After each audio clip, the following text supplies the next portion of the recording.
پھر 10 سال میں حضور کو دیکھتا رہا، اور حضور کے وصال سے چند دن پہلے میری جو آخری ملاقات ہوئی تو اس میں بھی میں نے اپنے نبی کو مسکراتے ہی دیکھا ہے۔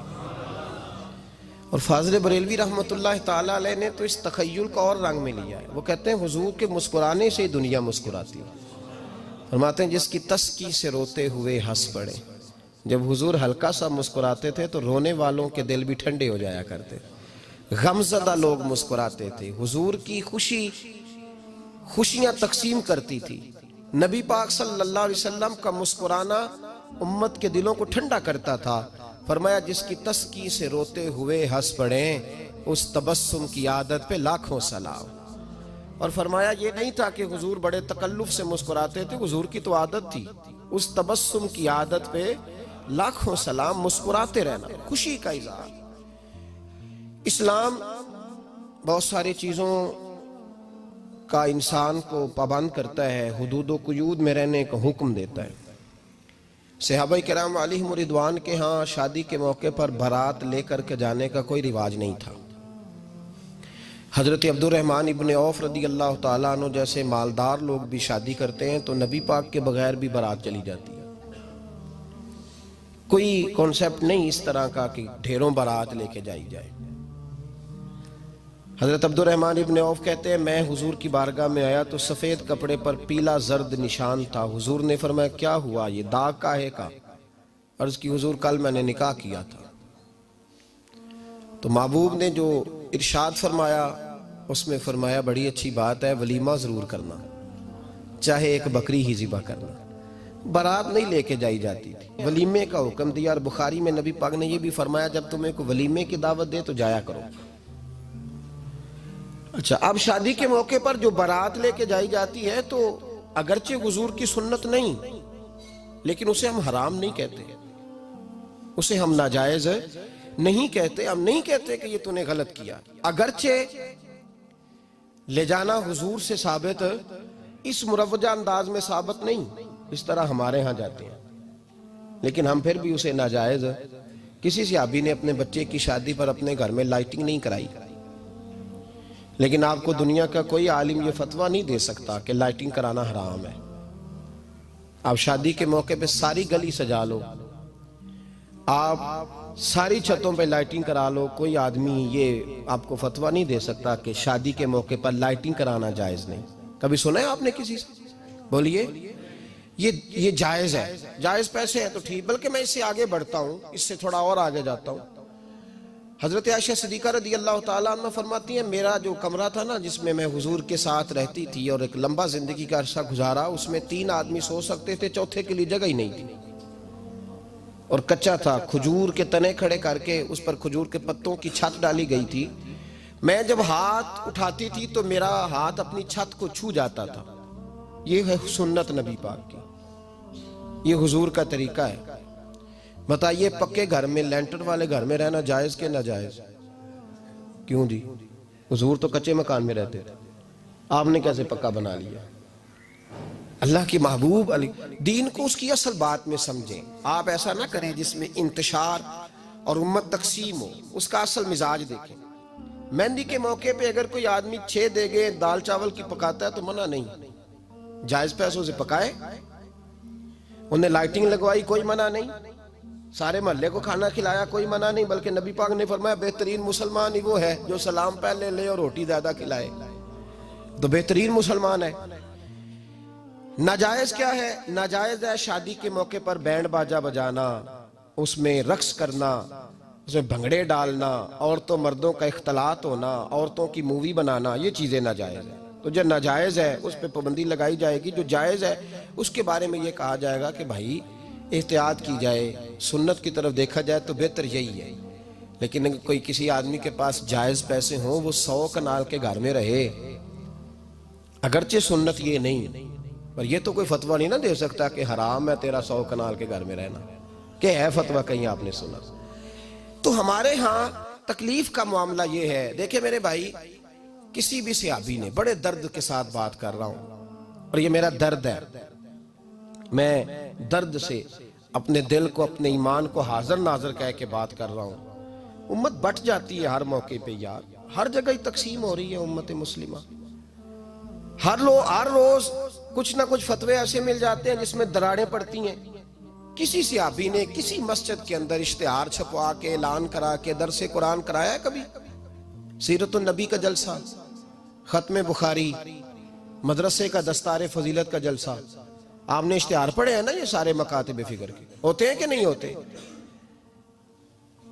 کسی صحابی نے اس طرح، وہ تو روز درس قرآن دیتے تھے، لیکن اس طرح اشتہار چھپوا کے پوسٹر لگا کے، اور مصر سے کسی صحابی کو اسپیشل بلوا کے یا یمن سے بلوا کے مسجد کے اندر کبھی درس قرآن کے اجتماعات کرائے، سیرت النبی کے جلسے، ختم بخاری کے. او بھائی یہ ساری چیزیں حضور کے صحابہ کی سنت سے مروجہ انداز میں ثابت نہیں.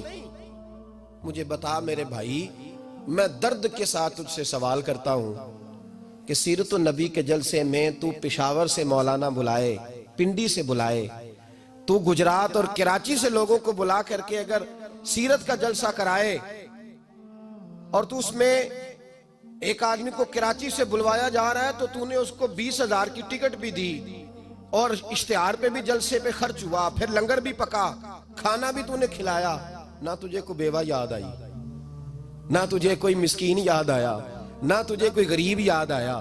حالانکہ کہنا چاہیے تھا نا یہ جو ₹1,00,000 لگ رہا ہے کسی بیوہ کی خدمت کر دینی چاہیے، یتیم کو دے دینا چاہیے. درد کے ساتھ بات کر. سوال میرا یہ ہے کہ وہی کام جو سیرت کے جلسے میں ہوتے ہیں، پہلے تلاوت ہوتی ہے، پھر نعت ہوتی ہے، پھر کسی عالم کا بیان ہوتا ہے، وہی کام صرف نام بدل کے کیا جائے، عید میلاد النبی نام رکھا جائے صلی اللہ علیہ وسلم. یہ میں آپ کے ذہنوں پہ دستک دے رہا ہوں، تقریر نہیں کر رہا، صرف دستک دے رہا. او بھائی دیکھو، ایک آدمی وہی کام نام بدل کے کرے تو جائز ہے، اور اگر اس میں نبی پاک کے میلاد کا نام رکھ لیا جائے یا نعت کا نام رکھ لیا جائے تو پھر مجھے اجازت دے میں تجھ سے سوال کروں کہ صرف تجھے حضور کی تعریف پوری لگتی ہے؟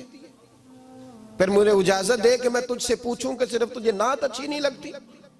پھر مجھے اجازت دے کہ میں تجھ سے پوچھوں کہ تجھے صرف رسول اللہ کے قصیدے اچھے نہیں لگتے؟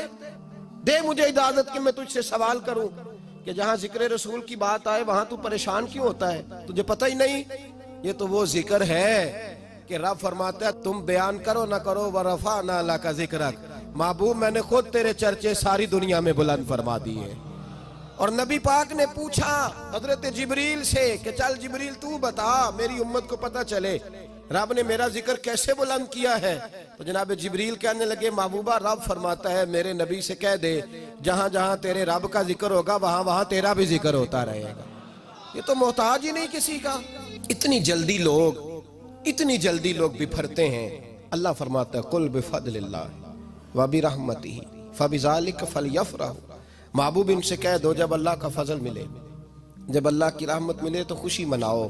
تیرا نہیں مجھے پتا، مجھے تیرا نہیں پتا، لیکن مجھ سے اگر تو پوچھے تو کائنات میں رب کا سب سے بڑا فضل بھی محمد مصطفیٰ ہی ہے، اور سب سے بڑی رحمت بھی محمد مصطفیٰ ہی ہے.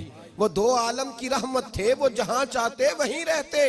یہ تو ان کی مہربانی ہے کہ یہ عالم پسند آیا. رب کریم نے تجھے آنکھ دی، دنیا دیکھی تو نے.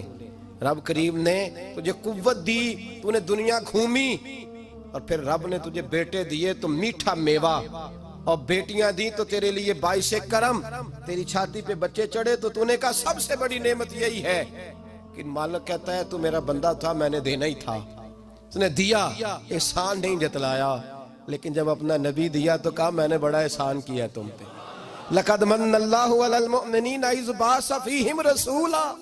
میں نے تم پر احسان کیا ہے. کون دیتا ہے کسی کو محبوب اپنا؟ نہ جانے رب نے یہ کیسے گوارا کیا.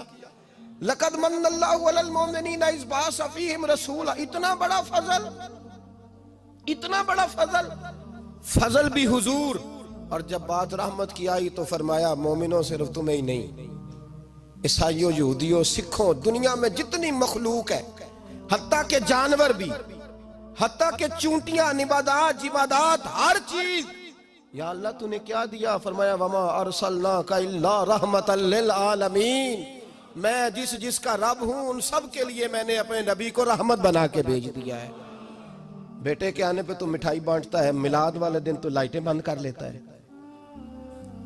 بیٹے کے آنے پر تو حلوائی بٹھاتا ہے اور نبی پاک کے نام کی لائٹیں لگی ہوں تو پریشان ہوتا ہے. ہم سے کبھی پوچھ تجھے بتائیں بس نہیں چلتا ورنہ تاڑے توڑ کے چھتوں پہ لگا دیں. بس نہیں چلتا فرشتوں کو بھی کہیں آؤ ہمارے ساتھ شامل ہو جاؤ, آمد مصطفیٰ مرحبا مرحبا کا نعرہ لگانا ہے. ہمارا بس نہیں چلتا ورنہ دنیا کی ساری نعمتیں بچھا دیں اور لوگوں کو بتلائیں کہ اصل تو خوشی منانے کا دن ہی آج ہے جب اللہ نے ہمیں اپنا پیارا رسول عطا فرمایا ہے. اور ہمارے امام تو کہتا ہے میلاد نہ کر, ہمارے امام نے تو کہا حشر تک ڈالیں گے ہم, حشر تک. یہ 2-4 دن کا تو پروگرام ہی نہیں ہمارا, حشر تک ڈالیں گے ہم پیدائش مولا کی دھوم اور مثل فارس نجد کے کلے گراتے جائیں گے. خاک ہو جائیں عدو جل کر مگر ہم تو رضا, دم میں جب تک دم ہے ذکر ان کا سناتے جائیں گے. ہمارا تو 1-2 دن کا پروگرام ہی نہیں. اور پھر سنو کتنی بڑی نعمت ہے.